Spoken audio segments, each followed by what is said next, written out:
हम लोग श्रीमद् भागवतम के तीसरे स्कंद के 28वें अध्याय के 37 और 38 श्लोक को पढ़ेंगे।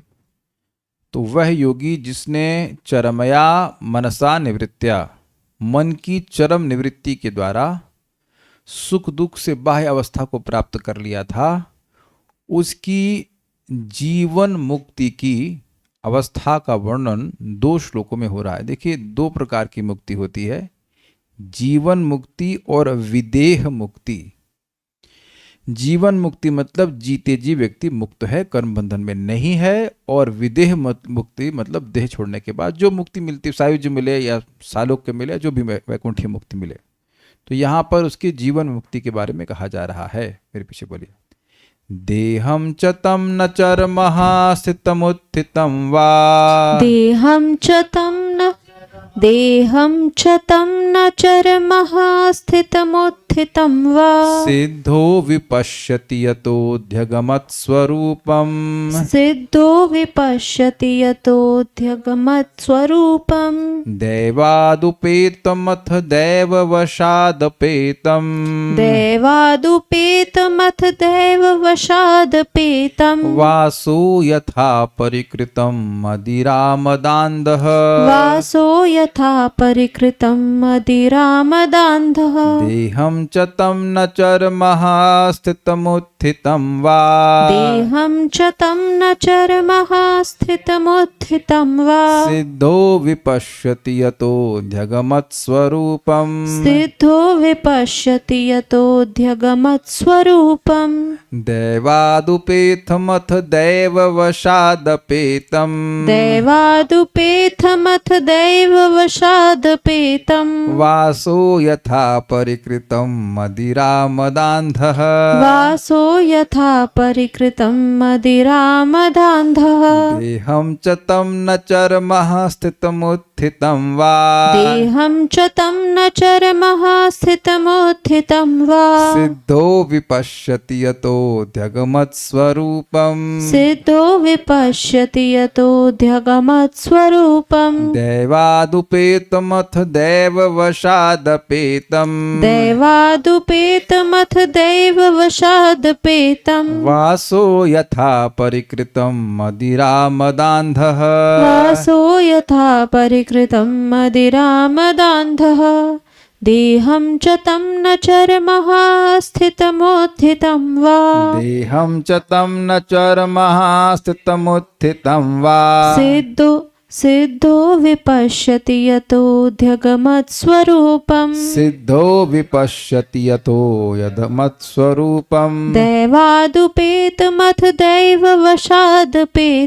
दैवादुपेतमथ दैववशादपेतम्, वासो यथा परिकृतं मदिरामदान्धः, वासो यथा परिकृतं मदिरामदान्धः। अपना असली स्वरूप प्राप्त कर लेने के कारण पूर्णतः सिद्ध जीव को इसका कोई बोध नहीं होता है कि यह भौतिक देह किस तरह हिल डुल रही है या काम कर रही है। जिस तरह की नशा किया हुआ व्यक्ति यह नहीं समझ पाता कि वह अपने शरीर में वस्त्र धारण किया है अथवा नहीं। तो जिसने भी कभी किसी शराब पिए व्यक्ति को देखा हुआ है तो वह इसको समझ रहा है। श्लोक को कुछ समझाने की जरूरत नहीं है। आपने ये तो देखा हो, कभी किसी को देखा नाली में पड़े हुए। I have actually seen with my eyes. हम पार्थ कृष्ण के गांव में गए थे तो वहाँ देखा कि हम लोग सुबह सुबह अपना प्रभात फेरी लेके जा रहे थे या जो भी जब कर रहे थे, हमको कुछ याद नहीं, सुबह टहल रहे थे कुछ जब करते हुए, देखा एक व्यक्ति नाली में पड़ा हुआ है। तो कोई भी व्यक्ति जो होश में है वो नाली में क्यों पड़ा रहेगा? और गहरी नींद में क्या हम लोग को होश रहता है कि कपड़ा क्या पहने हैं क्या नहीं पहने इत्यादि, जो बेहोश सा हो जाता है। तो वही बात यहाँ बोल रहे हैं कि चैतन्य चरितामृत में कहा है, देह स्मृति नाही जार, संसार बंधन कहाँ तार। जिसको देह की स्मृति ही नहीं है उसका संसार का बंधन कैसे होगा? जब देख रहे हैं कि देह की स्मृति होती है तो लगता है भूख लगी है, खाना खा लें, प्यास लगी है, ये सब रहता है। तो जो ये देह के धर्म से ही परे हो गया, पिछले श्लोक में आपने सुना था सुख दुख बाहवे, तो अब क्या उसका बंधन लगेगा? वो जीते जी मुक्त हो जाएगा। ही इज एब्सोल्युटली, इंग्लिश में कहूँगा, oblivious to the functions of the body. शरीर के कार्यों के प्रति वह पूरी तरह से अनभिज्ञ। अब आप कहेंगे अनभिज्ञ है तो शरीर कैसे चल रहा है? तो अब आप ये बता दीजिए कि शरीर के सारे कार्यों के प्रति आप अभिज्ञ हैं। शरीर के सारे कार्य आपके जानने से ही चलते हैं। कितनी बार हृदय धड़क रहा है सुबह से, धड़का है सॉरी। तो हृदय का धड़कना, ब्रेन का काम करना, लीवर काम करना, डाइजेशन और क्या क्या हो रहा है वो तो हमारे कंट्रोल में नहीं हो रहा है। केवल खाना पीना हो रहा है, वो जो हम मानते हैं, हम सोचते हैं कि हमारे कंट्रोल में हो रहा है ना? ये सोचते हैं ना विद्वान, नहीं आपने पूरे कंट्रोल में खाना बनाया ना आपने, ऐसा सोचते हैं कि वह भी हमारे कंट्रोल में। बट एनीवेज वो जो वहां उसका अनुसंधान है कि मैं ये खा रहा हूं, मैं ये कर रहा हूं, मैंने ये वस्त्र पहना, ये सब भी वह उससे अनभिज्ञ हो जाता है। अन्वय बहुत इजी श्लोक है। यथा मदिरा मदांध, जैसे मदिरा के नश में मतवाले पुरुष को, मदिरा मदांध मतलब मद, यानी मद जिसको चढ़ गया इस कारण से वो अंधा हो जाता है, उस कारण से उसको परिकृतम पहने हुए वासः वस्त्र का ध्यान नहीं रहता। उसी प्रकार चरम अंतिम अवस्था को प्राप्त, अंतिम मतलब अविद्या की आत्यंतिक निवृत्ति, अब दोबारा अविद्या उसको परेशान नहीं करेगी। तम सिद्ध, उस सिद्ध योगी पुरुष को अपने देहम उत्तम शरीर के खड़े होने का अथवा स्थितम बैठने का, दैवात उपेतम भाग्य से कहीं जाने का, उपेत मतलब कहीं जाना या किसी को प्राप्त करना, कहीं जा रहा है, अथवा दैववशात भाग्यवश अपेतम कहीं से आने का, कहीं से दूर जाने का। जैसे अभी आप हमारे घर पे आए हैं तो कहीं से आए हैं और आप कहीं को पहुंचे हैं, ये पता है ना आप लोग को। तो अब इस व्यक्ति को ये पता ही नहीं कि जा कहाँ रहा है और कहाँ से जा रहा है, कहाँ को पहुंच रहा है। ये तो समझने मुश्किल है, लेकिन वही बात समझ लीजिए कि शराबी व्यक्ति को मालूम चलता है, अरे भैया तुम रात में कहाँ थे? मैं कहाँ था, मुझे कुछ याद नहीं कि कहाँ था। ये न विपश्यति, नहीं ज्ञान रहता है। यत च, क्योंकि वह स्वरूपम अद्यगमत, परमानंद स्वरूप में स्थित रहता है। बेसिकली वो जहां जा रहा है जैसे मदिरा का नशा चढ़ा ही रहता है। इसको इंग्लिश में कहते हैं हिट करना। हमारा हिट करना हमारे मित्रों से सीखा था हमने कॉलेज में, केवल सुना था, पीना नहीं सीखा था। तो कहते यार हिट करती तो बड़ा अच्छा लगता है, मतलब हिट करती मतलब आपके ब्रेन को कुछ समय के लिए डिस्फंक्शनल कर देती है। तो वो शराब का नशा कुछ समय के बाद उतर जाता है, या जैसे होली में वो लोग भांग वांग खा लेते हैं, उसके बाद मीठा खिला देने से और नशा चढ़ जाता है। तो पागल जैसे बात करे, उसे कुछ पता नहीं क्या बोल रहा है, कहाँ जा रहा है, कपड़ा पहना है कि नहीं पहना, या फट गया कपड़ा, उसे कोई मतलब नहीं होता है। उसी प्रकार से इस व्यक्ति को कोई अनुसंधान नहीं, क्योंकि वो आनंद में ही डूबा हुआ है, उसको देह से कोई मतलब नहीं होता। ये बात यहाँ पे कह रहे हैं। इसको समझ लेना चाहिए कि यहाँ तो योगी के लिए कह रहे हैं, लेकिन जो आध्यात्मिक उन्नत पुरुष हैं, श्रील रूप गोस्वामी जी, श्रील सनातन गोस्वामी, छठ गोस्वामीगण, अब वो 1.5 घंटा सो रहे हैं और उसमें भी कभी कभी वो याद नहीं रहता है, क्योंकि वो देह के धर्म से परे हो गए। जब आप और मैं देह के धर्म के अंतर्गत हैं तो ये करने की हम सोच भी नहीं सकते हैं और करने का प्रयास भी नहीं करना चाहिए। ये तो बहुत सिंपल सी बात है। Everyone has to act as per his realisation. तो यहाँ ये कोई नाटक नहीं कर रहे, और ऐसा स्थिति का नाटक किया भी नहीं सकता, उनको होश ही नहीं है, आनंद में डूबे हुए। देहम च तम न चरमः स्थितम उत्तम वा, उसको देह का तम न चरम, यानी चरम मतलब चरम अवस्था को प्राप्त करके वह उसको देह कहाँ स्थित है, कहाँ बैठा है, कहाँ उठ रहा है, सिद्ध न विपश्यति, वह सिद्ध चरम रूप से सिद्ध व्यक्ति नहीं देख पाता है। यत अद्यगमत स्वरूपम, क्योंकि उसने अपने स्वरूप को प्राप्त कर लिया है। दैवाद उपेतम, कहीं दैव से भाग्यवश वह कहीं को पहुंच रहा है, अथवा दैववाशाद अपेतम, या दैववश वह कहीं से आ रहा है। वासा, या उसका जो वस्त्र पहना हुआ उसका वो ध्यान नहीं दे पाता है। वासो यथा परिकृतम, मतलब जैसे, ये थोड़ा गलत हो गया, दैववशात अपेतम, कहाँ से आ रहा इसको नहीं देख पाता है। जैसे यथा, जैसे परिकृतम वासा मदिरा मदांध, जैसे कि शराब के मद से अंधा व्यक्ति को अनुसंधान ही नहीं रहता है कि वो क्या पहना हुआ है। पॉइंट केवल पहनने की बात नहीं है, कि जो तुलना की जा रही है वो अनुसंधान से है, अनुसंधान ना होने की तुलना की जा रही है। Is it okay? ऐसा नहीं जो जो मतलब इस दिव्य अवस्था को प्राप्त कर गया बस खाली उसका कपड़े का अनुसंधान नहीं, ऐसा नहीं है। उसे किसी चीज का अनुसंधान नहीं। जब देह ही याद नहीं है तो देह ने कब खाया पिया, कहाँ गया, कहाँ से आया, वो सब भूल जाता है। I think this easy to understand, at least understanding में इजी है। हाँ, थियोरेटिकली मतलब शराब पीकर ना समझ, शराब पी के देख लीजिए क्या होता है, लेकिन हम इस सब नहीं बोलना चाहते हैं, शराब मत पीना भाई। लेकिन शराब पिए हुए लोगों को तो देखा ही होगा, कोई पिया होगा तो वो भी अनुभव किया होगा कि बिकम्स वियर्ड। भावार्थ दीपिका पढ़िए, बहुत इजी है, पढ़िए, आप पढ़िए। उस योगी की जीवन मुक्ति का वर्णन करते हुए भगवान कपिल देहंज इत्यादि 2 श्लोकों से कहते हैं, अविद्या रहित सिद्ध योगी को अपने शरीर का भी ज्ञान नहीं रह जाता है, तो फिर वह सुख दुख को कैसे जानेगा। अब उत्तर हो गया ना आपका काले कृष्ण प्रभु। जब देह याद रहेगा तब तो आपको सुख दुख का अनुभव होगा ना। जब देह याद ही नहीं रहेगा तब। इसीलिए तो सुखदेव गोस्वामी कहीं जा रहे हैं तो ए कौन हो, गाली दे रहा है, कोई थूक रहा है, उन्हें कुछ ही डजंट रजिस्टर, उनका ध्यान ही नहीं है। ये बात है अनुसंधान। यहां पर आप देख लीजिए कुछ क्षणों के लिए, यानी कुछ नहीं, चलिए इजी एग्जाम्पल है, जब आप गहरी नींद में सो रहे हैं और कोई बाहर आपकी निंदा कर रहा है या प्रशंसा कर रहा है तो क्या आपको अनुसंधान रहता है? ये तो समझ ही रहे हैं। तो वहां मन और बुद्धि सब स्टॉप हो गया, तो क्या है, कुछ नहीं। ऐसे करके वो सारे सुख दुख से बाहर हो जाता है। ठीक है, वह अपने आसन से उठकर उसी पर बैठ जाता है और उस स्थान से अन्यत्र चले जाने अथवा उसी स्थान पर बने रहने का भी उसको ज्ञान नहीं रह जाता है। मतलब उसको ये ज्ञान नहीं रहता कि वो बैठा है कि कहीं जा रहा है। ये बड़ी अजीब सी चीज है। आपको ऐसा कभी हुआ है? It is it possible? ऐसा नहीं हो सकता है। मन तो लगातार एक्टिव है ना, आप बैठे हैं, चल रहे हैं, क्या कर रहे हैं, सब पता रहता है। लेकिन यहाँ ऐसी अवस्था आ गई कि अब मन खत्म हो गया है तो वो सब बात रजिस्टर ही नहीं करेगा। आगे बढ़िए। क्योंकि वह अपने स्वरूप को प्राप्त कर लिए रहता है।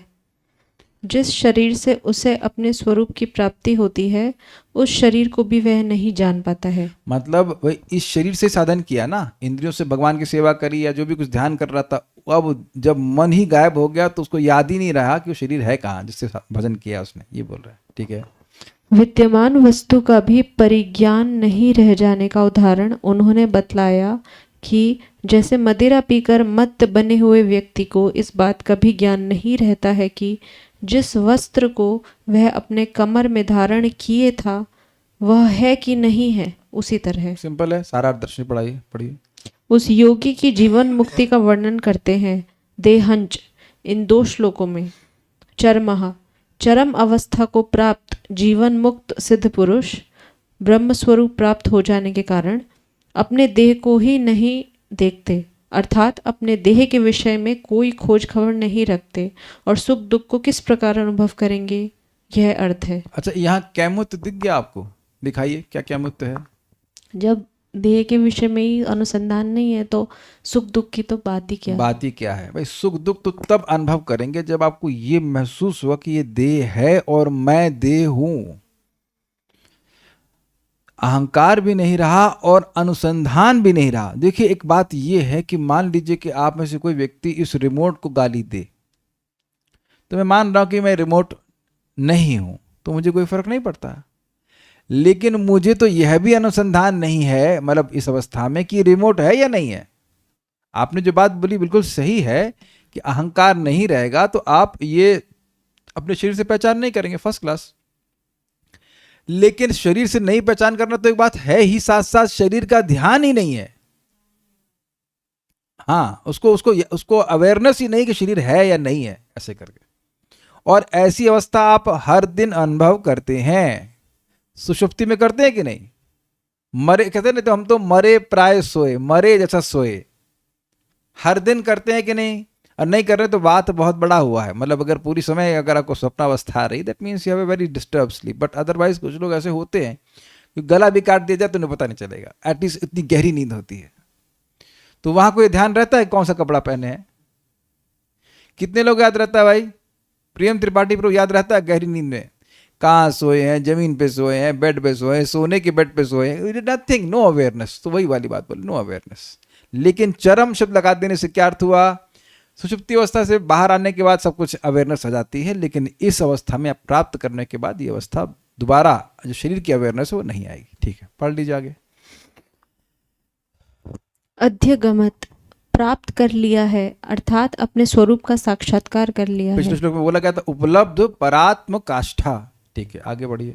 परिकृतम, अच्छा, हमको ये सब बहुत आसान लग रहा है, आप लोग समझते जा रहे हो या मुझे बहुत व्याख्या करने की जरूरत है? एक व्यक्ति, कोई रिएक्शन नहीं है, मतलब कुछ समझ में नहीं आ रहा। हमको तो लग रहा था मुझे कुछ व्याख्या करने की जरूरत ही नहीं पड़ेगी, इजी है ना सब कुछ, आई थिंक वेरी इजी। हाँ ठीक है, आगे बढ़िए।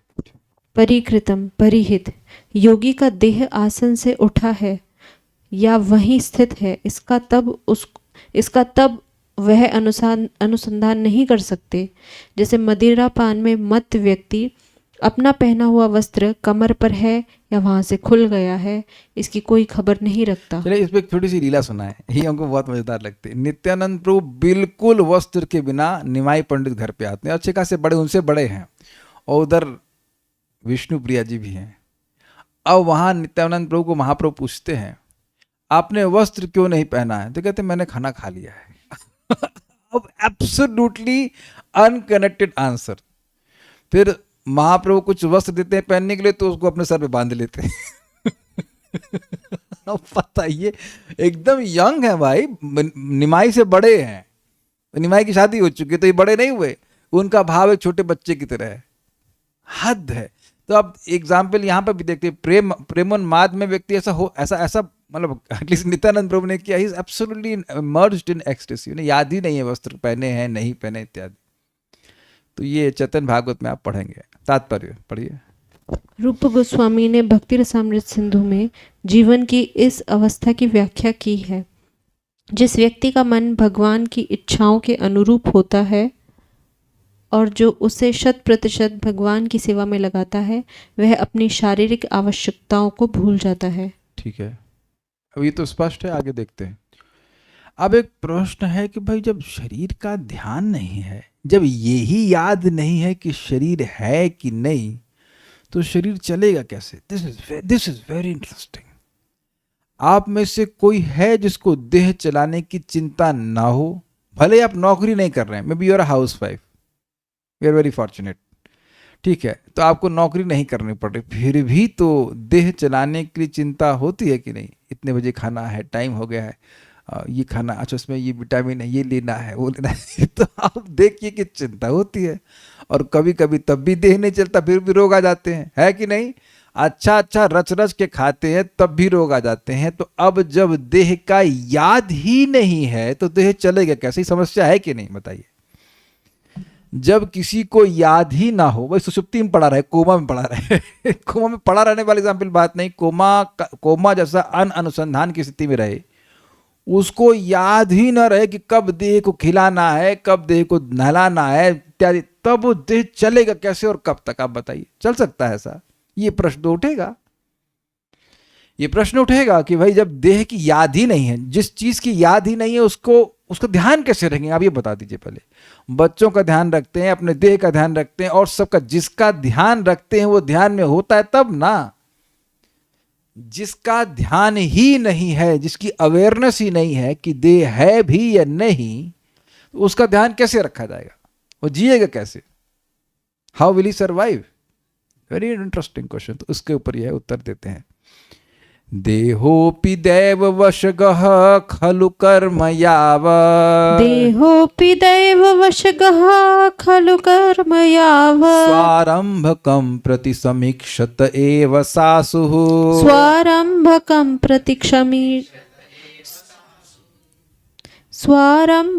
प्रति समीक्षत एव सासुः। तं स प्रपञ्चमधिरूढ समाधियोगः तं स प्रपञ्चमधिरूढ समाधियोगः स्वाप्नं पुनर्न भजते प्रतिबुद्धवस्तुः स्वाप्नं पुनर्न भजते प्रतिबुद्धवस्तुः। देहोऽपि दैववशगः खलु कर्म यावत् देहोऽपि दैववशगः खलु कर्म यावत् स्वारम्भकं प्रति समीक्षत एव सासुः स्वारम्भकं प्रति समीक्षत एव सासुः। तं स प्रपञ्चमधिरूढ समाधियोगः तं स प्रपञ्चमधिरूढ समाधियोगः स्वाप्नं पुनर्न भजते प्रतिबुद्धवस्तुः स्वाप्नं पुनर्न भजते प्रतिबुद्धवस्तुः।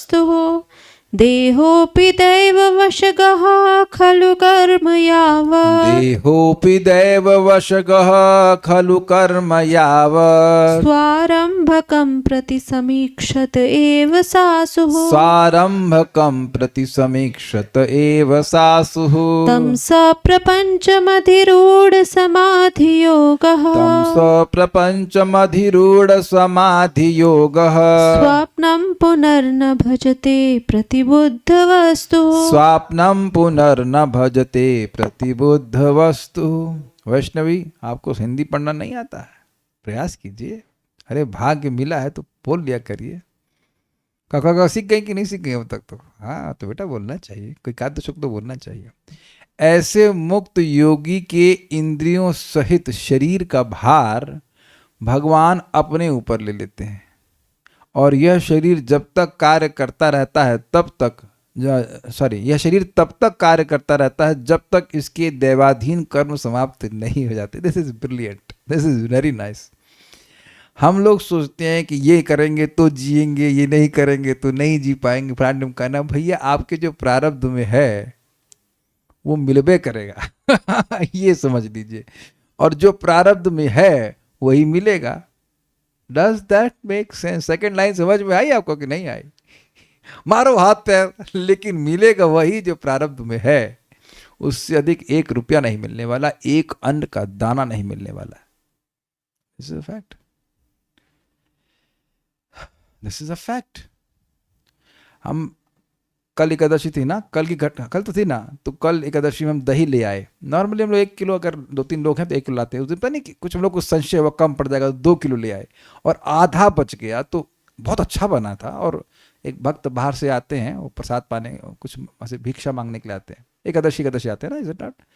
तो उनके झोले में था, उनके झोले में एक ऑलमोस्ट 1 किलो दही का दही आलू जाना था। उन्होंने दे दिया कि शाम तक तुम खाते ही नहीं दोबारा उसको। I was just noticing, वो कुछ नहीं किए, बस घूम रहे हैं यहाँ करताल बजा बजा करके, और आ रहा है हाथ में। This is how it is. हम ये नहीं कह रहे हैं कि सब लोग भिक्षा मांगने लग जाइए, बट ये जो चिंता चल रही है कि ये कैसे चलेगा, वो कैसे चलेगा, वो पहले से ही सब सेट कर दिया गया है। और उसका प्रमाण क्या है? जो रोग हम नहीं चाहते हैं, कोई भी रोग नहीं चाहता, वह भी बिना प्रयास के आता है ना काले कृष्ण प्रभु? अस्वीकार है आपको बात? कैसे अस्वीकार कर सकते? रोग तो दिख रहा है, सभी के शरीर में दिख रहा है, कुछ ना कुछ चलता रहता है। तो रोग अपने आप आता है कि उसके लिए आप कुछ एप्लीकेशन देते हैं, प्रयास करते हैं? नहीं, दिस इज वेरी अमेजिंग। प्रारब्ध से पहले नहीं मर सकते। जब प्रारब्ध भुगवाने के लिए भगवान को खाना भी देना पड़ेगा कि नहीं देना पड़ेगा? भाई मान लीजिए कि जेल में 20 साल की कैद हुई है, तो 20 साल तक आप बाहर तो नौकरी कर नहीं सकते हैं, तो जेलर खिलाएगा खाना कि नहीं खिलाएगा? पहले मर जाओगे तो 20 साल कैसे पूरे होंगे? समझे नहीं समझे आप? नहीं समझ में आया? जेल में 20 साल की किसी को लगी हुई है, क्या कहते हैं उसको, मतलब सजा लगी पड़ी है, तो जेलर खिलाएगा ना? अच्छा खिलाए बुरा खिलाए उससे मतलब नहीं, इतना तो खिलाएगा कि आप जिएंगे। तो परम पूज्य राधा गोविंद महाराज बड़ा सुंदर एग्जाम्पल देते हैं। कहते हैं कि देखिए, जैसे आपका चेक आया है, तो ये प्रारब्ध हुआ। वो चेक आया है पोस्ट ऑफिस में या बैंक में, जो से महाराज उस जमाने की बात कर रहे हैं पोस्ट ऑफिस की, तो अब आपको पोस्ट ऑफिस तक जाना है, बस इतना प्रयास करना है। बहुत ज्यादा प्रयास अपने शरीर को चलाने के लिए व्यक्ति को नहीं करना चाहिए। कम से इधर, यानी कि प्रयास इधर करना चाहिए, भक्ति में आगे बढ़ने के लिए प्रयास करना चाहिए। ये बात यहाँ पे बहुत इंपॉर्टेंट बात हमें को सीखने को मिल रही है। मतलब जब तक दैवाधीन कर्म समाप्त नहीं होते, जो पहले का प्रारब्ध है उसके अनुसार से हमारे जीवन की आयु सब सुनिश्चित हो जाती है कि इतने साल तक जिएगा, इतनी सांसें तक निश्चित, एक्चुअली सांसें ही निश्चित कर दी जाती हैं कि व्यक्ति इतनी सांस इस जीवन में लेगा, उससे एक अधिक सांस भी नहीं ले सकता। उसके अनुसार आपका आयु सुनिश्चित हो जाती है। अगर गहरी गहरी सांस लेंगे 1 मिनट में 1, तो आयु लंबी हो जाती है। आयु जो है वो आपकी सांस से लिमिट की जाती है, सांस से लिमिट किया, इतनी सांस उसको दी जा रही है। Life is so many breaths. बड़ा अच्छा बात बहुत लोग बोलते हैं। क्या कह रहे हैं? अनुलोम विलोम करने से आयु बढ़ती है। Yes, that's a fact. योगी लोग सांस गहरी लेते हैं, बहुत देर तक रोक के रखते हैं, तो सांस उनकी आयु लंबी हो जाती है। फैक्ट है, प्रभुपाद समझाते हैं इस बात को भी।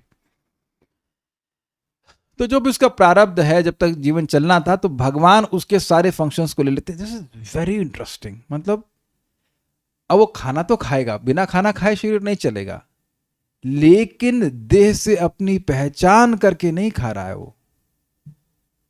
ये सोचने वाली बात है। इसको भगवान ने गीता में समझाए ना, पश्चन स्पर्शन पश्चन स्पर्शन जिग्नन, ऐसे करके, कि वो देख रहा है कि मेरी इंद्रियां इंद्रिय विषयों के संपर्क में आ रही, लेकिन मैं कुछ नहीं कर रहा हूं। That's how he sees. इस प्रकार अपनी स्वाभाविक स्थिति के प्रति जागरूक तथा योग की चरम सिद्धावस्था समाधि में स्थित मुक्त भक्त शरीर के गौण फलों को निजी कहकर स्वीकार नहीं करता। ये समझे गौण फल, पहले हम समझ में, गौण फल से क्या मतलब है? मतलब पुत्र, secondary products.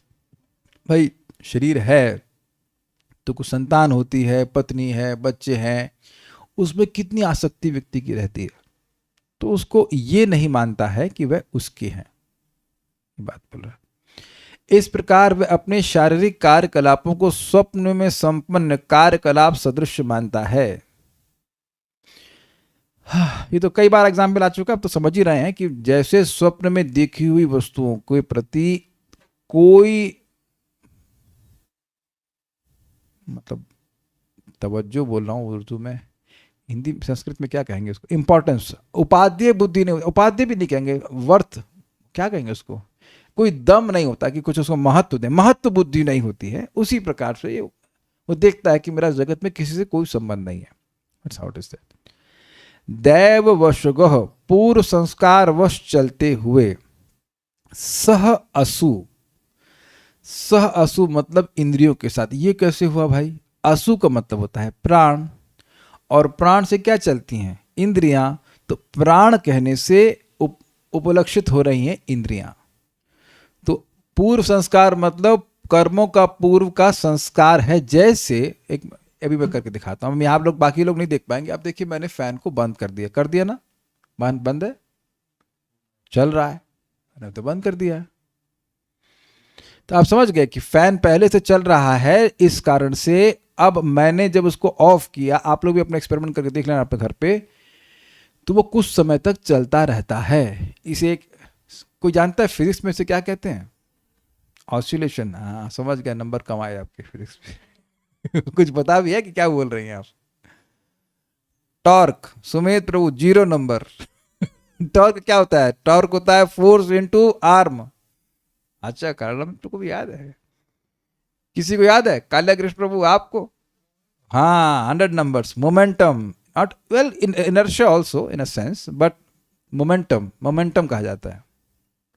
It means mass into velocity. Inertia भी also, inertia is to that effect also, inertia also. Inertia लेकिन रुकने के अर्थ में है, चलने के अर्थ में नहीं होता है। तो शीतल माता जी फिजिक्स पढ़ी हैं आप?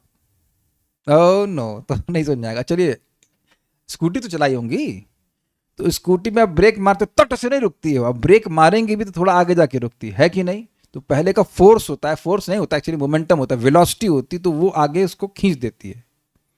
तो अब ये तो समझ ही रहे हैं आप, फैन वाला एग्जाम्पल, फैन का स्विच बंद हो गया है, लेकिन वह बंद होने के बाद भी कुछ समय तक चलता है।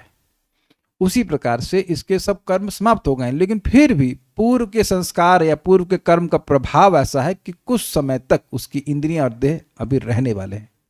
ठीक है, लेकिन स्पीड कम होती जा रही है ना, ठीक है। तो दैवशगः पूर्व संस्कार वश चलते हुए मतलब जो पूर्व के प्रारब्ध से चल रहा है, जो देह और इंद्रियां पूर्व के प्रारब्ध से चल रहे हैं। चल रहे का मतलब केवल चल रहे नहीं है, ऑपरेट हो रहे हैं, उस अर्थ में है। तो दैवशगः स असुदेह, पूर्व संस्कार वश चलते हुए इंद्रियों के साथ शरीर भी खलु निसंदेह यावत स्वारंभकम कर्म, जब तक प्रारब्ध कर्म है, एवं तभी तक प्रतिसमीक्षते यानी प्रतीक्षा करता है। ये क्या लैंग्वेज है? देह प्रतीक्षा कर रहा है मतलब देह गिरने की प्रतीक्षा कर रहा है।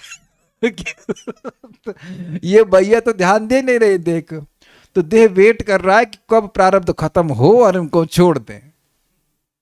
Is that sinking? और केवल ये इसके संग नहीं है, ये हर जीव के संग है। देह हमारा, हम भले देह से आसक्त हो, है ना वेदवादिनी, लेकिन देह हमसे बिल्कुल आसक्त नहीं है। वो प्रतीक्षा कर रहा है कि कब ये प्रारब्ध समाप्त हो और हम इसको छोड़ दें। इसलिए बेहतर होगा कि हम ही देह छोड़ें इससे पहले कि देह हमको छोड़े। कुछ लैंग्वेज समझ में आ रहा है? देह हमको छोड़ेगा मतलब हमारी आसक्ति नहीं छूटेगी, फिर दूसरा देह मिल जाएगा। और अगर हमने देह को छोड़ा तो हम पहले आसक्ति को त्याग दिए, तो दोबारा देह नहीं मिलेगा। This is very nice language of Bhagavatam.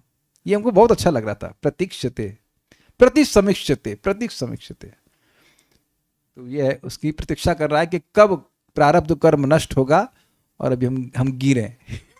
तो देह कॉन्शियस नहीं है, लेकिन लैंग्वेज इस तरह से बोली जा रही है। हाँ, हम देह छोड़े नहीं समझ में आ रहा है। आप मेरे घर को छोड़ते हैं कि मेरा घर आपको छोड़ता है? आप घर छोड़ते हैं ना, घर में आसक्त नहीं है ना। आप बैठे हैं अपनी इच्छा से, लेकिन जब जाना होगा तो कोई आसक्ति नहीं है ना। बस ये बात है। आप देखिए कि हमने तो देखा है कि जब लोग मर रहे होते हैं, छोला खिला दो, जी फैला रहे होते हैं, एकदम मरना सोना अवस्था में जलेबी खिला दो। जब तक जलेबी लाई तब तक मन चेंज हो गया।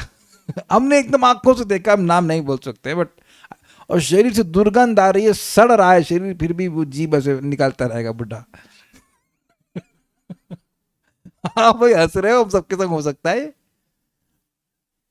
Is fact. दैट मीन्स अगर भाई भोग करता रहा तो मरते समय तक भी इच्छा रहेगी, ये खिला दो, वो खिला दो, इत्यादि इत्यादि। तो शरीर छोड़ रहा है। प्रभुपाद समझाते हैं कि कोई एकदम बुढ़ा हो, उसको को तुम्हारी गोली मार दे। नहीं, गोली क्यों मारोगे? मरते दम तक व्यक्ति की इच्छा रहती कि हम देह में रह जाएं, देह में रह जाएं, जबकि देह सड़ रहा। लिटरली, सच बोला, लिटरली शरीर से दुर्गंध आती है ऐसी कि जो साथ में मतलब परिवार वाले वो भी नहीं पास में रहना चाहते, ऐसी दुर्गंध आती। ये शरीर बहुत खराब है, बहुत खराब है। एक व्यक्ति शरीर छोड़ दिए थे, यहीं की घटना है वृंदावन में। तो 2-3 दिन तक रूम में अंदर शरीर पड़ा रहा। तो उसके बाद जो खोला गया तो लोगों की घुसने की हिम्मत नहीं थी, इतना बदबू कर रहा था। मनुष्य का देह ऐसा होता है। इसे बात सुन करके याद रखना चाहिए कि हम किसको पोस रहे हैं और किस लिए। एनीवेज, तो ये देह गिरने की प्रतीक्षा करता है, मतलब ये खत्म हो और जाए भैया अपने जहां उनको मुक्ति मिलनी है। उसके बाद समाधि योग, समाधि में अधिरूढ़ स्थित, अधिरूढ़ मतलब बिल्कुल बैठ गया है, परफेक्टली प्राप्त कर ली समाधि को, स्थित होकर प्रतिबुद्ध वस्तु, अपनी स्वाभाविक स्थिति का साक्षात्कार कर लेने पर वह योगी। देखिए समझी बात, वस्तु वह वस्तु होती है जिसकी सर्वकालिक सत्ता होती है। वस्तु वास्तविक, कुछ समझ पा रहे हैं? वास्तविक वेद्यम वास्तवम अत्र वस्तु शिवदम तापत्रयोन्मूलनम, वस्तु है श्री कृष्ण, वस्तु है भगवान का अंश जीव, अनादिकाल से है, अनंत काल तक रहेगा। और भगवान की माया शक्ति भी वस्तु है, वो नष्ट नहीं होती है। तो यहाँ पर प्रतिबुद्ध वस्तु का मतलब आत्मा के रूप में जो अपनी स्थिति है ब्रह्म के रूप में, वह उसको प्रतिबुद्ध हो जाता है, अर्थात उसके प्रति अवेयर हो जाता है। ये बात बोल रहे हैं। करने पर वह योगी स्वाप्नम सप्रपंचम, स्वप्न के समान सप्रपंचम। देखिए इससे पहले हम आगे बढ़ते आए, इस बात को समझिए। कोई कहेगा अरे देह रहेगा और देह से खाएगा पिएगा, जो कुछ कार्य करेगा, तो बंधन नहीं लगेगा। पुत्र इत्यादि हैं, उनसे कुछ इंटरेक्शन हो सकता है, कुछ हो, तो क्या उधर बंधन नहीं लगेगा? तो कहते हैं कि क्योंकि वह अपने आत्मा के अनुभव से प्रतिबुद्ध है, साक्षात्कार हो चुका, इसलिए स्वाप्नम, स्वप्न के समान, सप्रपंचम, प्रपंच मतलब समझते ही हैं, कुछ आशा समझते हैं, प्रपंच मतलब बवाल जंजाल कह लीजिए। सप्रपंच का मतलब पुत्रादि अपने विस्तारों सहित, मतलब पुत्र पुत्री और जितना विस्तार, उसके उनके पुत्र और उनकी पुत्री, और उसके बाद और बहुत सारा बवाल, और फिर ये घर, उसके बाद वो वाला घर, और वो शहर का घर, और ये बैंक बैलेंस, ये सब प्रपंच है कि नहीं? इसका आत्मा से कोई संबंध नहीं है, फिर भी अभिमति होती है मेरा है मेरा है ऐसे करके। इस प्रपंच को सहित तम पुनः न भजते, उस शरीर को फिर से नहीं अपनाता है, अर्थात अहम मम इस प्रकार अभिमान नहीं करता। थोड़ा समझिए, जैसे स्वप्न में हम जो कुछ भी देखते हैं उसमें अहम और मम बुद्धि होती है कि नहीं? ये मेरा है, मैं ये देह हूं, मुझे मारा जा रहा है, मेरे को पैसा मिल रहा है, ये सब होता है कि नहीं? लेकिन स्वप्न में से बाहर आने के बाद किसी एक भी वस्तु के प्रति जरा सा भी अहम मम होता है? ये स्वप्न ने तो पकड़ लिया है उदाहरण, बड़ा स्वप्न से समझ में आती बात। क्यों? वही वेदवाद नहीं, स्वप्न में भी मैं आपको याद रहता हूं, कभी स्वप्न में भी याद की हो हमको तो स्वप्न में कौन याद रहता है? नो, कुछ भी है नहीं। कितना अद्भुत बात है।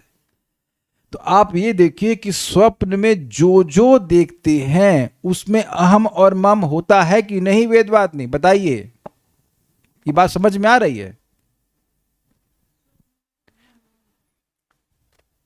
है ना क्लास में आप? तो स्वप्न में आप जो स्वप्न, पहले बताइए, माइक लीजिए आप। रोजी, स्वप्न में हम पहचान तो कर लेते हैं किसी वस्तु से, जो स्वप्न देख रहे हैं पहचान फर्स्ट तो कर क्लास, लेते यानी हैं जो उसमें। स्वाप्निक शरीर से अपनी पहचान करते हैं कि मैं शरीर हूं, और उसके बाद जो जो वहां पे हो रहा होता है उसमें मानते ना ये व्यक्ति मेरा है, ये मेरा दुश्मन है, ये मेरा दोस्त है। ये ऐसा कभी नहीं स्वप्न आपने देखा? हाँ, होता है। जब स्वप्न से बाहर आते हैं तो जिन जिन लोगों को आपने उसमें देखा उनके प्रति कैसी अहमता ममता होती है उस तरह की।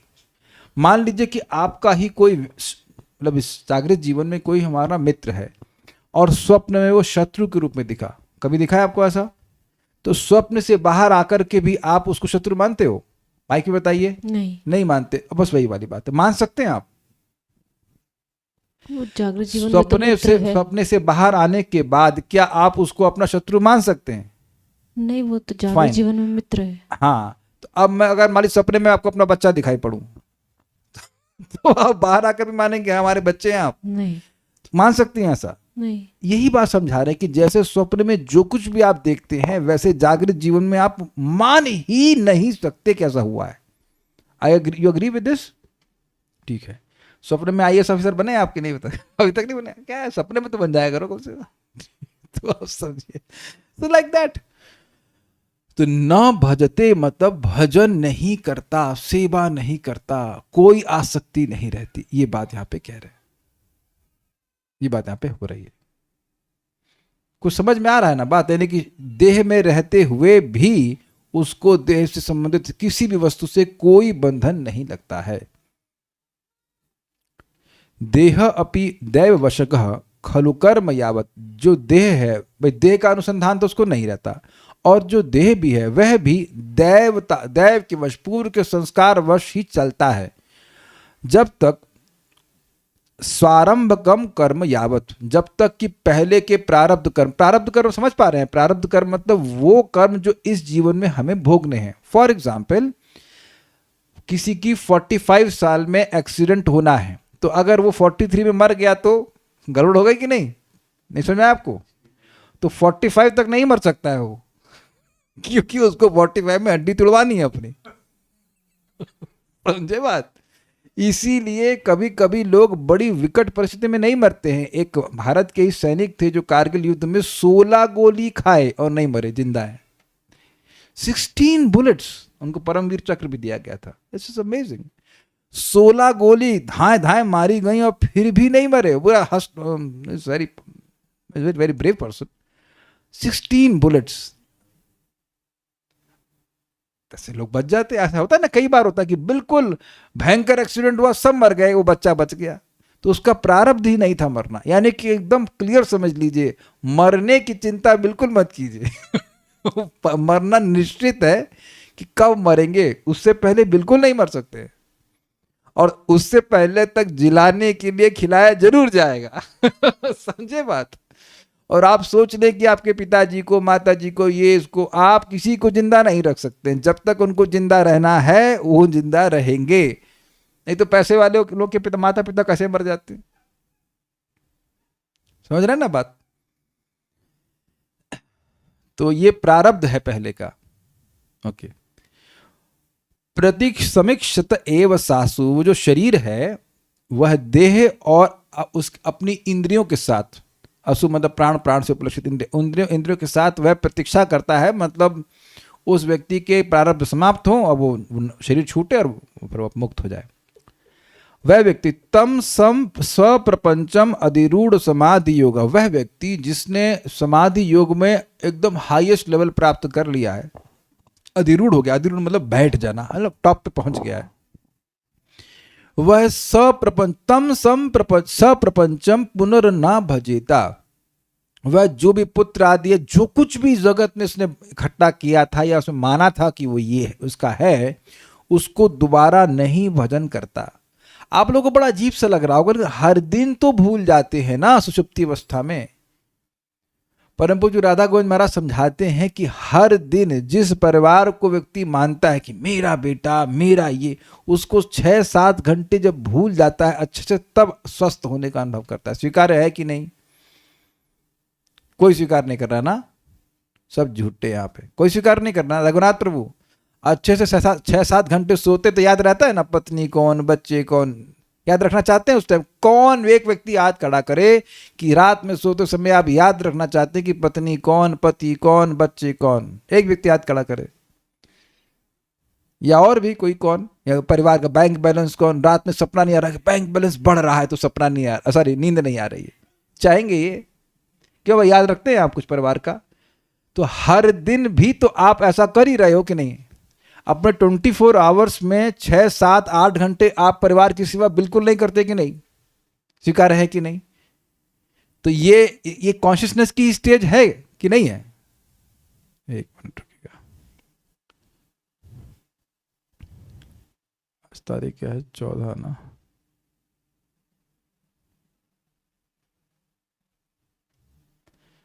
ये कॉन्शियसनेस की ही स्टेज है। इसको स्पेस है कि नहीं इसमें?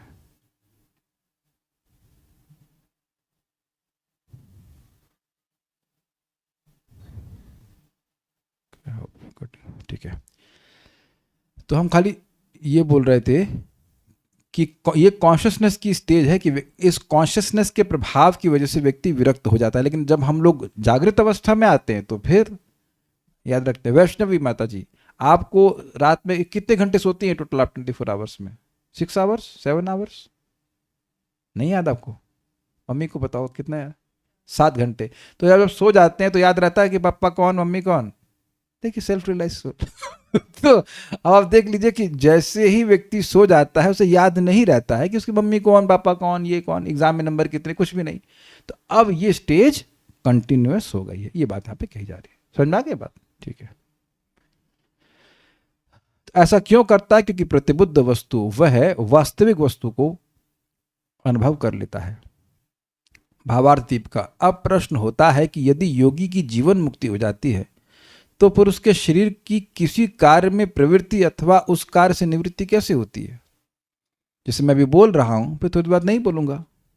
खाते हैं, फिर नहीं खाते हैं। तो जब देह का अनुसंधान ही नहीं है तो ये कैसे मालूम चलेगा कि मैं बोल रहा हूं, कि मैं खा रहा हूं, कि नहीं खा रहा हूं, कि सो रहा हूं, कि नहीं सो रहा हूं? How that will happen? तो इसके उत्तर में कहते हैं देहोपि इत्यादि श्लोक कहते हैं, अर्थात देह तो पूर्वकृत कर्मों के संस्कारों के अधीन है। अतएव उस शरीर का आरंभक कर्म अर्थात प्रारब्ध कर्म जब तक अवशिष्ट रहता है, बचा रहता है, तब तक तो वह योगी जीवित रहता ही है। अब तो क्लियर हो गया ना? उसकी इंद्रियां भी बनी रहती हैं, खाने पीने की जो कुछ भी है। यदि कहे कि तब तो योगी की उस शरीर में आसक्ति हो सकती है। भाई शरीर में आसक्त क्यों है? शरीर विभिन्न प्रकार के भोगों का स्थान है, खाने को मिल रहा है, पीने को मिल रहा है। तो जब प्रारब्ध कर्म बना रहेगा तो व्यक्ति कर्म करता रहेगा, कर्म करेगा तो उसके अनुसार भोग भी प्राप्त होंगे, कभी मीठा खाने को मिलेगा, कभी नमकीन खाने को मिलेगा, like that so many things. तो उसके शरीर में आसक्ति नहीं हो जाएगी? हो जाएगी। ये एक प्रश्न उठाया जा रहा है कि हो जाएगी। तो उसके उत्तर में कहते हैं कि जिस योगी ने योग की समाधि को प्राप्त कर लिया है तथा जिसने अच्छी तरह से आत्म तत्व को जान लिया है, उसका पुत्रादि सहित अपने उस शरीर में उसी तरह से अहंगत्व, अहमत्व मतलब मैं ये शरीर हूं, और ममत्व यानी मेरा शरीर है, शरीर संबंध वस्तु मेरी, उसका अभिमान नहीं होता। जिस तरह से स्वप्न काल में देखे गए शरीर आदि में अहमत्व ममत्व अभिमान नहीं होता है। क्लियर हो गया? यानी शरीर कार्य कर रहा है भगवत इच्छा से, लेकिन उसका कोई अभिमति नहीं होती किसी वस्तु में कि यह वस्तु मेरी है या देह मेरा है। ठीक है, सारा दर्शनीय। यदि कहें देखिए जब तब उनका देह किस प्रकार जीवित रहता है, तो उसमें कहते हैं देहोपि इत्यादि दैव वशगः, अर्थात दैव से अभिप्राय पूर्व संस्कार है, उसके वश में रहकर अपना व्यापार निर्वाह करता है। व्यापार मतलब देह के संबंध जो भी कार्य, वो नॉट बिजनेस। कोई बिजनेस नहीं कर सकता ऐसा व्यक्ति, जस्ट जो भी देह के कार्य चलाने के कार्य हैं उसको। यावत जब तक अपना प्रारब्ध कर्म क्षय नहीं होता तब तक सासु मतलब इंद्रियों के सहित प्रति समीक्षित एवं वह जीवित रहते हैं। यानी कि जब तक प्रारब्ध नष्ट नहीं होता तभी तक वह रहते हैं। It's like a waiting room. Waiting room से तुलना कर सकते हैं ना भाई, जब तक आपका फ्लाइट नहीं आ रही तब तक बैठे हो, जैसे फ्लाइट आएगी तुरंत निकल जाएगी, उस अर्थ में। यदि कहें देखिए तो फिर उस देह में पुनः आसक्ति होगी, शरीर से कुछ कार्य करेगा तो आसक्त हो जाएगा। तो उसमें कहते हैं तम स प्रपंचम पुत्रादि सहित अपने देह को पुनर्न भजते, फिर भजन नहीं करता। भजन मतलब सेवा नहीं करता, प्रेम नहीं करता, अर्थात अपने देह में और उससे संबंधित पुत्रादि के देह में फिर आसक्त नहीं होते। कैसे? तो कह रहे यथा स्वाप्नम, क्योंकि स्वप्न में देखे गए देहादि के समान अपने और पुत्रादि के देह में मैं और मेरा इस प्रकार का अभिमान नहीं करते। अब तो बात समझ में आ गई होगी। कारण क्या है? उसका कारण यह है कि अधिरूढ़ समाधि योगा, समाधि तक योग पथ पर वे आरोहण कर चुके हैं। ये हमको बहुत अच्छा लगा था। मान लीजिए समाधि एक ट्रैक है, तो उस पे लोग, उसमें था ना यम नियम आसन, आगे क्या था, प्राणायाम प्रत्याहार धारणा ध्यान समाधि। तो ये स्टेशन है मान लीजिए, तो अब वह समाधि के स्टेशन पे पहुंच चुका। इस तरह से कह रहे हैं योग का जो पथ है उस पर वह समाधि के स्तर तक पहुंच चुका। इसलिए अतः प्रतिबुद्ध वस्तु, क्योंकि समाधि योग में स्थित हो गया है, इसलिए प्रतिबुद्ध वस्तु, प्रतिबुद्ध अर्थात जान लिया है, वस्तु से जान लिया है, वस्तु से अभिप्राय है आत्म तत्व, जिनके द्वारा वे अर्थात तब वह योगी आत्म अनात्म तत्व को जान चुके होने के कारण अन्यत्र देहादि में आसक्त नहीं होते। फिर समझते हैं, प्रतिबुद्ध अर्थात जान लिया गया है वस्तु जिनसे, ऐसा होना चाहिए, जिन छूट गया है। प्रतिबुद्ध अर्थात जान लिया गया है वस्तु जिनसे, नहीं कुछ मिस्टेक हुआ, रुकिए, यहाँ एक डंडा होना चाहिए था। प्रतिबुद्ध अर्थात जान लिया गया है, फिर फुल स्टॉप, वस्तु से अभिप्राय आत्म तत्व जिनके द्वारा वे, ऐसे पढ़ना चाहिए। अर्थात तब वह योगी आत्म और अनात्म तत्व, आत्मा क्या है और आत्मा क्या नहीं है, उस तत्व का को जान चुकने के कारण अन्यत्र देहादि में आसक्त नहीं होते। जैसे फिर वही एग्जाम्पल, स्वप्न में होते हैं तो स्वप्न क्या है और जागृत क्या है का बोध नहीं होता है, लेकिन जब हम जागृत अवस्था में होते हैं तो क्लियर पता होता है कि स्वप्न क्या है और जागृत अवस्था क्या है। अब तो समझ में आ गया। तो भाई स्वप्न में कोई आप पढ़ते रहो तो वो अलग बात है, कोई पढ़ता नहीं है आध्यात्मिक ज्ञान, लेकिन कदाचित पढ़े तब भी वह जागृत के बारे में नहीं जान पाएगा। लेकिन जब वो जागृत हो जाएगा तो अपने आप उसको समझ में आ जाएगा कि स्वप्न देख रहा था मैं। सबको होता है कि नहीं? स्वप्न की स्मृति भी हो तो भी आप स्वप्न और जागृत का भेद अच्छे से जानते हो, अपने आप प्रतिबोध हो जाता है कि नहीं। यही बात बोल रहे हैं कि उसको जागृत से परे जो तुरीय अवस्था है, ट्रांसेंडेंटल स्टेज, वह उसमें पहुंच गया है। तो अब वो देख रहा है कि जागृत अवस्था में भी मैं अपनी पहचान देह से ही कर रहा था, ये देह कोई दमदार वस्तु नहीं। देखिए आप लोग बुरा नहीं मानिएगा, लेकिन हम में से जो कभी भी कोई व्यक्ति शरीर छोड़ेगा तब उस शरीर को कौन पकड़ के रखता है बताइए? तो ये अनात्म वस्तु कितनी निकृष्ट है, इसको समझाना पड़ेगा कि सब लोग समझते हैं। सभी लोगों ने अपने परिवार में कोई ना कोई डेथ देखी है कि नहीं? तो जिनके लिए आज आप बहुत पैसा खर्च करोगे या कुछ करोगे, तो वो देह के लिए आप बोल रहे हो हम देह के लिए कर रहे हैं, लेकिन अगर देह के लिए ही कर रहे हैं तो जब वो आत्मा चली जाती है वहां से उस देह को छोड़कर, तब काहे नहीं करते हैं? हमने सामने देखा होगा कि एक सेकंड पहले वो माँ है और दूसरे सेकंड जैसे शरीर छूटा वो बॉडी है और वो क्या कहते हैं उसको, मॉर्चरी रूम में ले जाओ, बस माँ से मॉर्चरी पहुंच गई वो with in a minute. 1 minute या मैक्सिमम 2 मिनट कोई रोया होगा, उसके बाद माँ को मॉर्चरी में डाल दिया। I am not criticising, I am saying, I am showing, I am sharing my observation. मैं चुपचाप वहां देख रहा था कि ये हुआ क्या, मेरी आंखों के सामने सब हो रहा था ये, और ये हम सबके संग होना याद रखना चाहिए। हम सबके संग नहीं, हमारे देह के संग होना, क्योंकि देह की एक्चुअल वैल्यू 2 कौड़ी की भी नहीं है, 2 रुपया भी नहीं मिलेगा देह का, और जो भी वस्तु भरी हुई शरीर में वो खराब है। अब आप कुछ सुन करके व्यक्ति को कम से कम ये ज्ञान होना चाहिए कि जो मेरी आसक्ति है जरा सी भी देह में या देह से संबंधित लोगों में, ये गलत है, ये गलत है, न सिर्फ गलत है, अत्यंत क्या कह सकते हैं, घृणास्पद है। जो चीज घृणास्पद है उसमें मैं आसक्त हो रहा हूं कि नहीं, और उसको बचाए रखने का प्रयास कर रहा हूं, जबकि जान रहे हैं कि हमारा शरीर भी निरंतर नष्ट ही हो रहा है। अग्रीड? लेकिन अब यह बात कितना धारण कर पाएंगे वो उस पर निर्भर करता है कि हम लोग कितने उन्नत हुए कृष्ण कॉन्शियसनेस में। इसीलिए महाराज समझा रहे थे कि जो मुनि व्यक्ति है उसका देह पर बहुत ध्यान नहीं होता है, बस इतना ही रहता है कि वह अपने देह को स्वस्थ रख करके भगवान का भजन कर सके, लेकिन बहुत ध्यान नहीं होता है। हर व्यक्ति इस बात को अपने चेतना के स्तर पर सुने, लेकिन सत्य को धीरे धीरे सुन करके स्वीकार करे कि यह देह अच्छी चीज नहीं है। नायम देहो देह भाजाम निर्लोके कष्ट, हम बहुत व्याख्या नहीं कर रहे हैं, बट मनुष्य देह इस दृष्टि से अच्छा है कि भक्ति करके भगवान की प्राप्ति कर लेंगे, लेकिन स्वरूपता तो कोई भी देह अच्छा नहीं है ना, ये बात है, तो उसकी आसक्ति नहीं होती। तात्पर्य निम्नलिखित प्रश्न उठाए जा सकते हैं। जब तक मुक्त आत्मा शरीर के संपर्क में रहता है तो शारीरिक कार्य उसे क्यों नहीं प्रभावित करते? क्या वह भौतिक कार्यकलापों के कर्म तथा फल से कलमशग्रस्त नहीं हो सकता? ऐसे प्रश्नों के उत्तर में इस श्लोक में कहा गया है कि मुक्त आत्मा के भौतिक शरीर का भार भगवान अपने ऊपर ले लेते हैं। यह जीव की जीवनी शक्ति के कारण कार्य नहीं करता होता, वह विगत कर्मों की प्रतिक्रिया फल स्वरूप ही कार्य करता है। जैसे एक बिजली का पंखा बंद करने के बाद भी कुछ काल तक घूमता रहता है। तो देखिए, उससे पहले तक वो विद्युत से घूम रहा था, लेकिन जो विद्युत ने घुमा दिया, पहले जो प्रवाहित विद्युत उसने घुमा दिया, उसके प्रभाववश वो अब बटन बंद करने के बाद घूम रहा है, उसमें कोई विद्युत नहीं है। Is it all clear?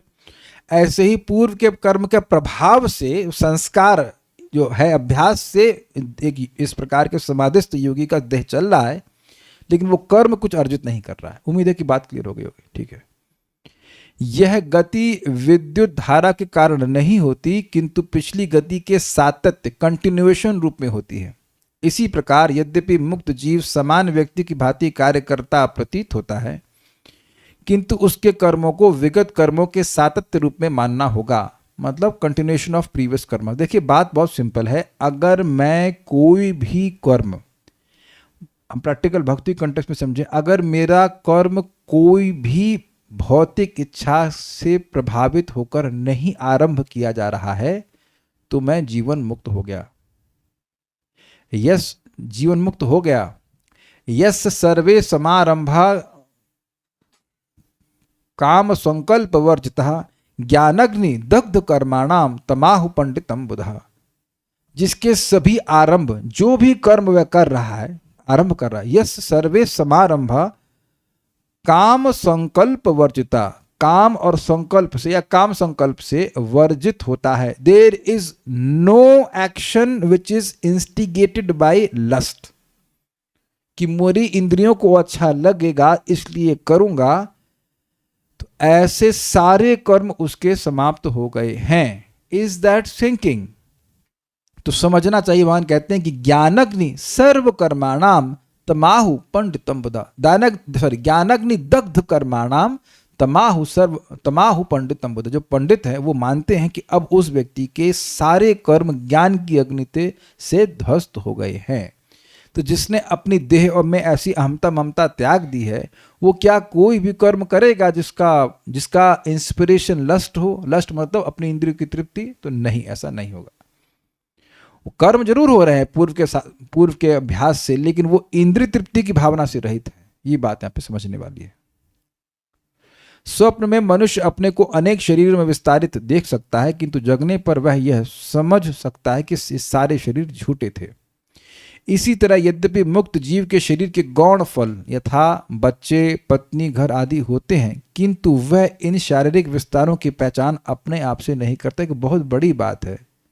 ये ब्रह्मचारी के हो सकते हैं क्या?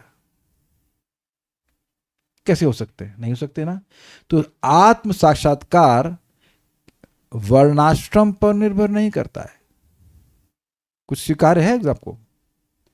भगवान भी बोल रहे हैं, प्रभुपाद भी यहां पे समझा रहे हैं कि आत्म साक्षात्कार नॉट डिपेंडेंट ऑन योर आश्रम। ब्रह्मचारी भी हो सकता है, गृहस्थ भी हो सकता है, या कुछ भी हो सकता है, लेकिन वो ये अंदर से रियलाइजेशन करने लगता है कि मैं ये कुछ भी नहीं हूं। क्या आप समझ पा रहे हैं? ना मैं गृहस्थ हूं ना ब्रह्मचारी। जब देह ही नहीं हूं तो फिर उसके बाद आगे की उपाधि कैसे लगेगी? जितनी मात्रा में मैं ये मान रहा हूं कि मैं ब्रह्मचारी हूं, उतनी मात्रा में माया में हूं। जितनी मात्रा में मान रहा हूं कि मैं गृहस्थ हूं, उतनी मात्रा में, जितनी मात्रा में जो पहचान बनी हुई है देह से, तो मैं अभी माया में हूं। Do you all agree with this? मैं गृहस्थ का प्रमोशन कभी नहीं किया हूं और कभी करूंगा भी नहीं। ना हम गृहस्थ का प्रमोशन कर रहे हैं। हम बात इतनी बोल रहे हैं कि ये जो अभिनिवेश है कि मैं गृहस्थ हूं, मैं ब्रह्मचारी हूं, मैं या ये हूं, मैं वो हूं, तो ये तो आप कोई भी नहीं हो। तो जितनी मात्रा में ये है, उतनी मात्रा में अज्ञान में हूं। मान लीजिए मैं स्वप्न देखूं कि मैंने संन्यास ले लिया है, या स्वप्न देखूं कि मेरी 15 पत्नियां हो गई हैं, तो दोनों ही गलत है कि नहीं? This is all both nonsense. Does that make sense? ये दोनों झूठ है, ये झूठ है। इसीलिए महाप्रभु समझा रहे हैं, ना हम विप्रो न च नरपति, ना पे वैश्यो न शूद्रो, ना मैं वैश्य हूं, ना शूद्र हूं, ना मैं गृहस्थ हूं, ना मैं सन्यासी हूं, ना राजा हूं, कुछ नहीं। तो क्या है आप? मैं कृष्ण के सेवकों का सेवक हूं ना। This is pure consciousness. जब हम ये समझें कि हमारा जीवन भगवान की सेवा के लिए और भगवान के सेवकों की सेवा के लिए है, then we are fully self realised. बाकी जो भी भावना है वो माया है, ये बात है।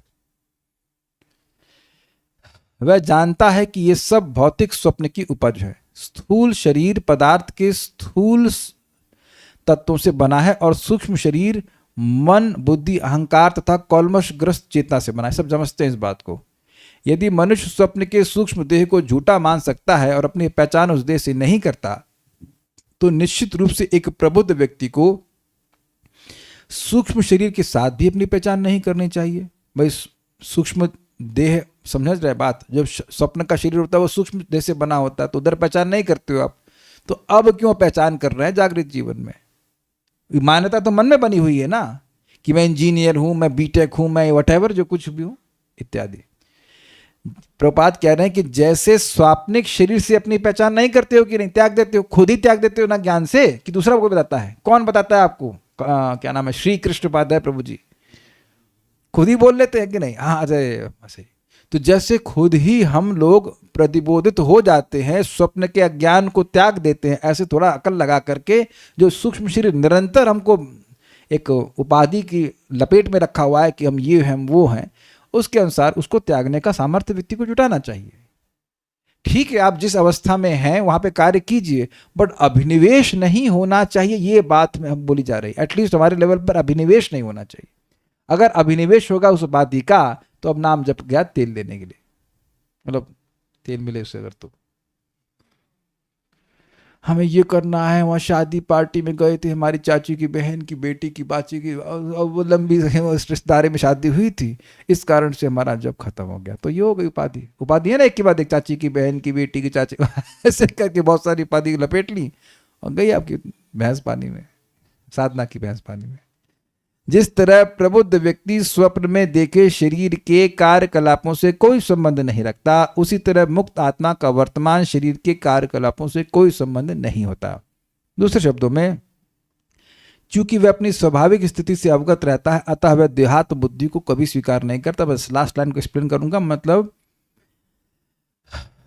भगवान के नाम जप करने से, भगवान की कथा सुनने से धीरे धीरे ये अवेयरनेस व्यक्ति के हृदय में आती है कि मैं कृष्ण का सेवक हूं और मुझे श्री कृष्ण की सेवा करनी, श्री कृष्ण की ही सेवा करनी है, उनके संबंध में अन्य भक्तों की सेवा करनी है। यू कांट पेन इट, आप उसको मतलब क्या कहते हैं उसको नाटक नहीं कर सकते उसका, लेकिन शुद्ध चेतना में व्यक्ति स्वयं अपने आप इस बात का अनुभव करता है। और जब तक वैसी चेतना नहीं आ रही है तो बुद्धि का उपयोग करते हुए थोड़ा विवेक रखते हैं कि मैं ये हड्डी तो नहीं हो सकता, ये मांस, ये लीवर, गॉल ब्लैडर, ये सब जो कुछ भी है नहीं हो सकता हूँ, I am a different person from this. बुद्धि का उपयोग करते हुए अपना इंद्रियों को भगवान की सेवा में लगाता रहेगा। धीरे धीरे करके अपने आप व्यक्ति अनुभव करेगा कि उपाधियों का जो एक प्रेशर है वह समाप्त होता जा रहा है। जैसे आप लोग कुछ तो अनुभव कर रहे होंगे कि जो रिश्तेदारी निभाने का प्रेशर था वो कुछ तो कम हो गया होगा, कि हमारे चाचा के ताऊ के बेटे हमारे बारे में क्या सोचते हैं। आई थिंक कुछ कमी आई है कि नहीं? राधा रमन प्रभु जी खत्म ही हो गया? अच्छा ठीक है। हाँ, आप लोग का भी कुछ हो रहा होगा ना, कि आपका वो जो दूर वाले रिश्तेदार थे वगैरह में क्या सोचते हैं, वो सोचते हैं कि दूर है। दूर रहे, और हम आप भी सोचते हैं अच्छा दूर ही रहे, कोई दिक्कत नहीं। So you see it works. ऐसा नहीं कि ऐसा नहीं हो सकता। कोई प्रश्न किसी वक्त का है तो हम देख लेते हैं। हाँ, पहले इधर देख लेता हूँ। हार्ट बीट्स का कंसेप्ट क्यों बताया गया हमें? माला का 108 बीट इंटू 16 माला इंटू 16 वर्ड से जब ब्रेड्स काउंटिंग की हैं। तो आपके प्रश्न को हम नहीं समझ पाए, किसी श्रेष्ठ भक्त से पूछेगा। हाँ बताइए। हरे कृष्ण प्रभु जी, जैसे कि ये अभी 24 आवर ही जागता ही रहेगा ना, कि बॉडी सोती है, कि ये तो कॉन्शियस रहेगा इसमें? आप ये कह रहे हो कि वह सोएगा ही नहीं। देखिए अब क्या वो सोएगा ही नहीं? देखिए अभी बोला गया ना कि प्रारब्धवश देह के सारे फंक्शन होंगे, तो ईटिंग स्लीपिंग में आएगा ना वो सब। बॉडी सोई है, मैं मान रहा हूँ, बॉडी खा रही है, ये भी तो है, लेकिन वह यह पहचान नहीं कर रहा कि मैं सो रहा हूँ, मैं खा रहा हूँ। अब वो क्या चेतना हो गई? देखिए भाई, जब हम तो अभी अविद्या से निवृत्त हुए नहीं हैं, पहुँचेंगे तो वहाँ से फ़ोन करके बताऊंगी ये होता है। ये बात सोचने वाली है। It's very difficult to understand, but at least एक हमको बात इन सब डिस्कशन से ये समझ में आता है कि भाई कोई एक अल्टरनेट रियलिटी भी है जो हमारे इस बोरिंग से जीवन। सही में actually I am getting bored with this, I am not with Krishna conscious life, but board with this materialistic life. बहुत पहले बोर हो गए थे, अब और बोरियत होती जा रही है। उठो, नहा लो, खा लो, सो जाओ। और तो जो आध्यात्मिक संघर्ष भी है, चैंटिंग वगैरह, उसमें मजा आता है। सही बताऊं तो थोड़ा मजा आता है। कुछ तो स्ट्रगल है लाइफ में।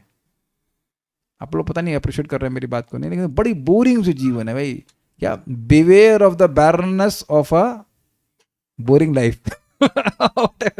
ऐसे एक भक्त ने कुछ लिखा हुआ अपने व्हाट्सएप डीपी में, अच्छा लगता है। Beware of the barrenness of a something life. ऐसे बहुत बोरिंग सी लाइफ है लोगों की, एकदम बोरिंग सी लाइफ। सो व्हेन इफ अगर आप आध्यात्मिक जीवन में प्रगति करना चाहते हैं तो कुछ जीवन में असली लक्ष्य तो है ना। beware of the barrenness of a busy life. yes busy life लगे हैं ये करने वाले, बेसिकली कर क्या रहा, आहार निद्रा भय में, तो जो जो जानवर भी कर लेते हैं, उससे कुछ श्रेष्ठ कंसेप्ट मिल रहे हैं। तो विल स्टॉप हियर नाउ, देखते हैं आगे क्या होता है। श्रीमद् भागवतम की जय, श्रील प्रभुपाद की जय, निताई गौर प्रेमानंदे।